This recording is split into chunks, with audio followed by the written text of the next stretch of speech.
আসসালামু আলাইকুম, সবাই কেমন আছেন? আলহামদুলিল্লাহ আমরা সবাই খুবই ভালো আছি। তো আজকে আপনাদের মাঝে নিয়ে এসেছি আমি লুডুস রান্না করব। কীভাবে সেটি আজকে আপনাদের সাথে শেয়ার করব। যখন ডিম না থাকে তখন আমার মাথায় কী বুদ্ধি আসে। তো চিংড়ি মাছ দিয়ে লুডুস রান্না করব। তো এটা কিন্তু খেতে খুবই মজা। আমার বাচ্চারাও খুবই পছন্দ করে। তো এই জায়গাতে আমি দিয়ে দিলাম কিন্তু রসুন কুচি আর কয়েকটা চিংড়ি মাছ কুচি করে দিয়েছি।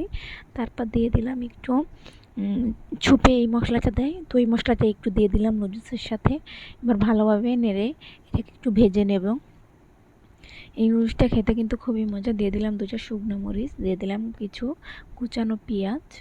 এবার আমি সব একসাথে ভালোভাবে কিছু সময় ভেজে নেব, যাতে করে পুড়ে না যায়। জালটা কিন্তু মিডিয়াম আঁচে রাখতে হবে, কারণ চিংড়ি মাছটা ভালোভাবে ভেজে নিতে হবে। এর জন্য জালটা মিডিয়াম আঁচে রাখতে হবে আর আস্তে আস্তে নেড়ে ভেজে নিতে হবে। তো এবার দিয়ে দেবো একটা টমেটো কুচি।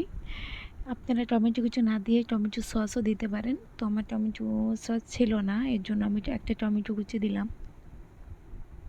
এবার আমি ভালোভাবে মিশিয়ে নেব। যতক্ষণ টমেটোটা না গলে যায় ততক্ষণ পর্যন্ত কিন্তু আমি জাল দেব।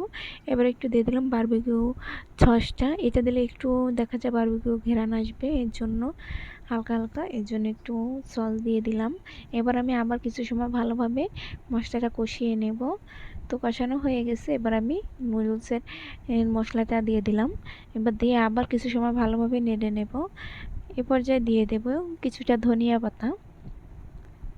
এবার আমি আবার ভালোভাবে কিছু সময় নেড়ে দেব, যাতে করে নিচে না লেগে যায়, আস্তে আস্তে যাতে করে হয়। এবার আমি দিয়ে দিলাম একটু চিলি ফ্লেক্স। আপনারা এটা শুকনো মরিচের গুঁড়া, আপনারা ইচ্ছে করলে দিতেও পারেন, নাও দিতে পারেন। তো এটা আপনাদের ইচ্ছা।